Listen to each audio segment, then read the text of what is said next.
Welcome into a Tuesday on the Rick Roy Sports Special, and that means time for us to talk to Antonio Graham, the head football coach at Owasso, as I get my camera to stop bouncing up and down right there. Looks like I'm on a roller coaster. You guys certainly aren't. Well, if you are, Antonio, you're still going straight to the top. 48-14 win over Union, and I was there. That was a dominating performance. Is that as well as you guys have played as a team all year? Yeah, we played a really complete game. I would like to come out better that second half defensively, but the good thing is what I'd like to see is that the offense have the defense back. They come down and like right out of the half, Union does a good job driving the ball and scoring, and then right back offense answers, and that's what playing football is about to me. You got to have each other back. It sucks when you don't have each other back like that, but it's good that the defense gave up a touchdown. Offense came back out with a great attitude, like, hey, let's go get back after it and let's go have our defense back. And so I was very happy with the way our offense responded and our defense played as well. 419 rushing yards. Is that something you obviously thought you could move the ball coming in? Did you realize that it was going to be like that running the ball, or did you just happen to hit one of those nights and you stuck with it? Yeah, I think that was the deal. We didn't know that it was going to be that kind of night, but my thing is, which is very hard for offense coordinators to do these days, is to just take those 4 to 5 yards carries and being patient with them. And so I challenged my offense coordinator. I just said, hey, if we're able to move the ball that way, let's stick with it. Let's not get greedy and give the ball back to Shaker. I wanted to keep the ball out of their offense as much as possible. And it also gave our defense a rest as well. And so, with that being said, Zach Simmons, he did a really good job of just being patient. And when that time came, we were able to take a shot when it was presented to us. Coach Antonio Graham from Owasso is with us, by the way, brought to you by Tulsa Accident Care Center. I'll tell you about them in a little bit. You mentioned that 4 to 5 yards. I had that conversation yesterday with Coach Montgomery. And I talked to Trent Dilfer at one time, who's the UAB quarterback. He won a Super Bowl ring, with Mhm. with Jackson or with Baltimore. Now, he wasn't the best quarterback in the world, but he was willing to take check downs and take the 5, take the 6, take the 10, take the 11. And, he got a Super Bowl ring that way. Why do Mhm. you think it's hard sometimes to get both coaches and players to accept that 5 yard gain? I just think it's just a cute thing to do. It's not the fun thing to do. It's not what's pretty. That's the thing is, we got too many coaches and players watching YouTube and what they see highlights. They don't watch the whole game these days. A lot of these guys, they just watch the highlights, and what they show on highlights is the touchdown. They're not watching the whole game where maybe that team was taking the 4 to 5 yards carries and then they took a shot. And so I just think that it's not the cute thing to do these days. Is as you can see, a lot of people ain't just going to go watch Army and Navy, and Air Force. Everybody wants to go see Lincoln Riley and those cute offenses or whatever. But my thing is that you better take what the defense can give you, and live with it. As much as that sucks, but you also can keep a job that way as well. Yeah, somebody might want to tell Lincoln that after what happened in Minnesota last week. And your offensive line, someone asked me on Saturday at the Tulsa Army game. They said, "Is that offensive line as good as said?" I gotta tell you, Coach, in my 23 years of high school football, but of overall, even starting and playing here in 77 in high school, I don't think I've ever seen an offensive line that good. Jinx had a couple of good ones. Union had the one in 2005 and 2002. Hmm. Is this the best offensive line you've been around in high school? Yeah, I also got to give it to 2018 Dave Alexander Broken Arrow team. I thought that was a good offensive line. Um, I do think we have a good offensive line, and we hang our hat on those guys. And so, but I tell them that they ain't done crap yet. So just to keep them on edge because right now, Rick, the hard part, is keeping these guys humble and to make it to the goal is to see how good you can get to week 11 to the playoffs mark. But they're pretty good. They're a good group of kids. They're humble, and those are our leaders on our football team. And so they're our veteran group. So I hold those guys to a very high standard. And one of them turned 18 and scored a touchdown, the first one in his career. Walk me through the Blake Cherry touchdown. You know, I have to do a better job of getting more locked in on not one side of the ball, you know what I mean? And so I probably would have kind of got a little bit angry if I would have known they were passing the ball in because of the fact that the running has been working so well. I just heard Dan Evans say, "Hey, we may be able to score here if they kind of." But I was like, "What are we doing?" And I looked up, Blake is running into the end zone. But very happy for that young man. That kid has been a leader in this program. He's been through. He ain't had the best hand that was dealt with him, and the only thing that dude comes here is comes to work, every day. And he's a leader. He's been challenged very hard. He don't complain. So that it was well deserved by that young man, And and I can be more proud of him. I don't blame you. And then not just to mention him, your entire offensive line is really doggone good. But then your running backs, I mean, my goodness, with Maul and Hall and Zavaris, I mean, do you ever just look Yeah. out there and go, I don't care who's out there because they're all three really doggone good. Yeah. Those guys. The good thing is those dudes. They have a good bond, and it's hard, Rick. To keep those guys. But they understand the goal. And so I have a degree in psychology, and so I've been using it a whole lot here lately. Just it's only one football, and you can only keep somebody happy. But they're doing a really good job of just, Coach Caleb, he's the running backs coach, and between me, him, and everybody else, we just trying to keep these guys tight knit together because at the end of the day, you kind of got to pick your poison. When you got Takari Beto on the outside and Julius Wilson and Noah Hill as well. You got to kind of pick your poison. So I'm just trying to give them like, hey guys, this is hard to defend, and so you guys just got to believe in that and just keep working, and everything's going to come together. And it certainly has. And then your quarterback, I had not seen him, Drew Frankenfield, 10 of 12 for 136 yards.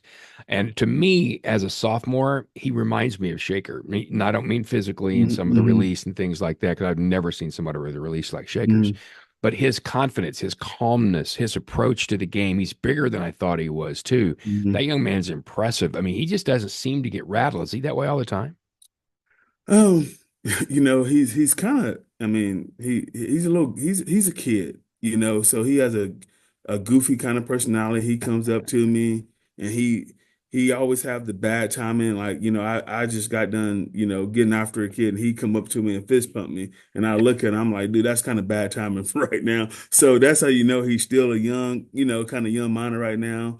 But I think I told you this before. I got to give my hats off to Dane. Dane is teaching that kid how to be a pro, and I hope and pray that that kid can realize what type of mentorship he's getting or Yeah. whatever.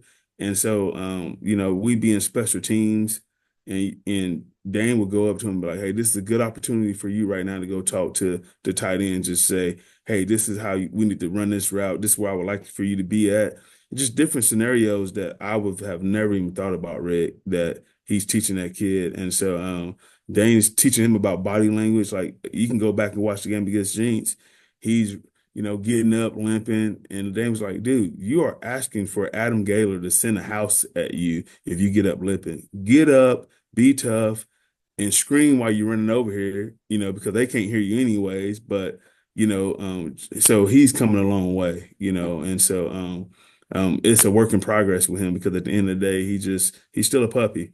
And so, but his progression so far has been awesome. How much better can he get, you think?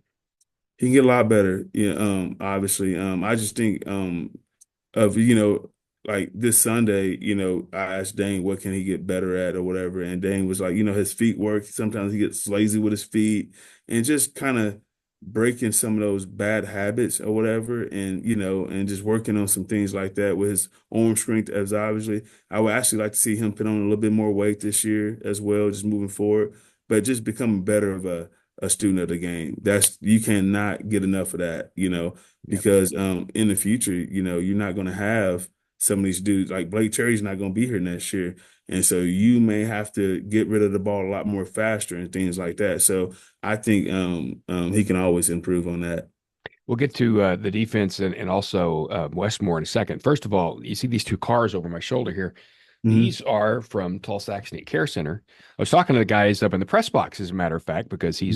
he's in your press box, Hmm. and we were talking about his job. By the way, when I say Tulsa Accident Care Center, what I want you to imagine is like you're on the way home from a game, right? And Hmm. then one of those kinds of things happens. When I say Tulsa Accident Care Center, though, I know what you're thinking is thinking it's for cars. It's not, it's for people. Now, have you ever had one of those situations where you have a situation with a doctor and you have to go to three different places because you have a doctor and you have a specialist and you have this? Well, Tulsa Accident Care Center has all this in one place. So if you have an auto accident, it's on site. I'm talking about providing and imaging. So you've got your MRIs and CTs, physical therapy, physiotherapy, dry needling, you name it. It's all in one place at TulsaAccidentCareCenter.com. So if that unfortunately happens, and not just in a game, but anywhere else, Hmm. you want to get all the folks at Tulsa Accident Care Center, and you can find them at TulsaAccidentCareCenter.com. And they sponsor not only Coach Graham, but Coach Blankenship as well. All right, so I wanted to get to your defense. You score 48, you're going to win a lot of games, but you're also not going to lose a lot of games just giving up 14. What did you do really well against Union? Man, we ran to the ball really, really well. We didn't fit everything perfect, not all times, and they kind of gashed up the middle, but we made them snap the ball again. And there was a few times where by them snapping the ball again, they got in some fourth down situations, Yep.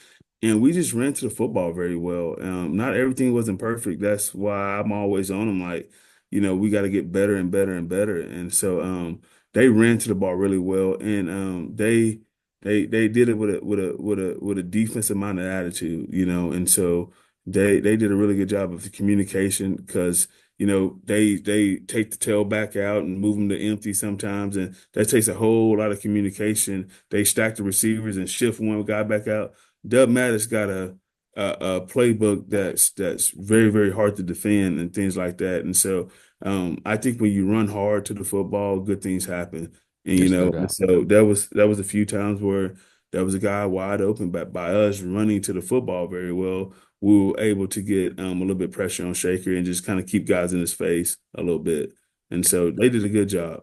So you got the leg up now in the district, and you're going to go play a Westmoore team that's 2-3, so they're not great. You're at a point in the season, you've won so many big games. There are going to be teams in the backside of the schedule where Hmm. everybody, including your players, know whether it's paper or tape or whatever, you're better than they are. Hmm. Those are to me the real games that show character, leadership, and true championships. When you win those games the way you're supposed to, how do you do that in this schedule coming up?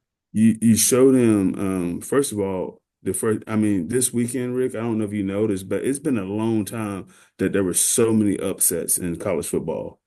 From USC to Alabama, Tennessee. golly, yeah, USC. It was a good Arkansas, Texas A&M.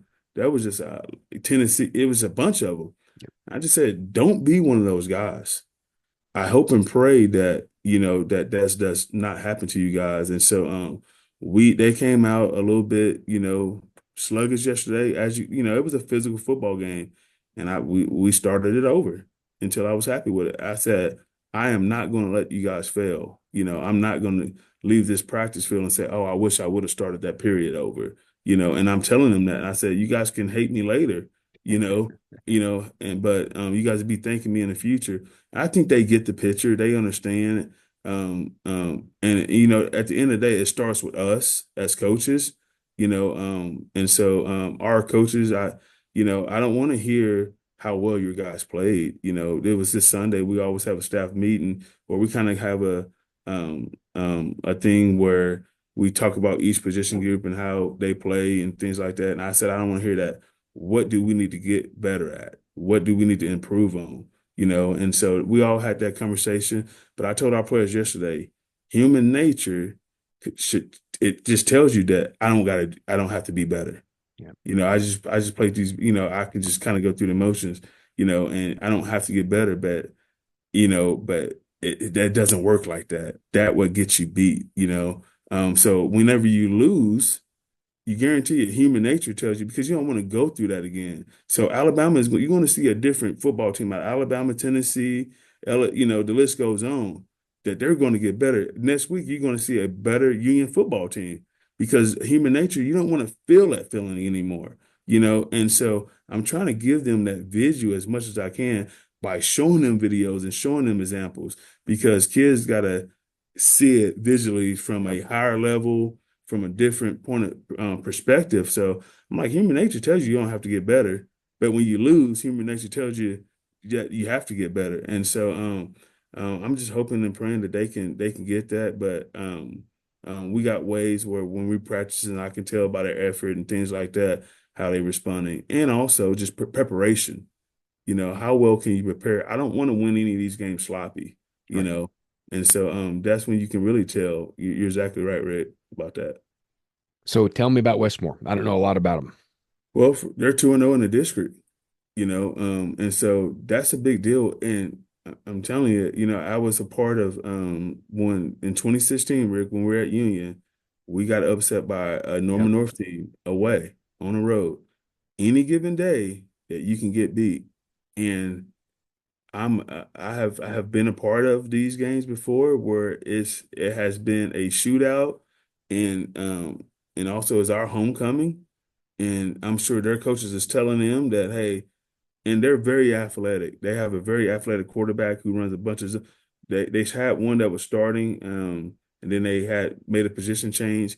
They have guys that can stretch the field, that can embarrass you and can be dangerous. And so the biggest and people don't I think last year they were 9-3, and most of those guys are returning. Yep. And so they got a good football team, man. I know some of their coaches on their staff, and I know how they coach, and they're going to come in and give us their best shot.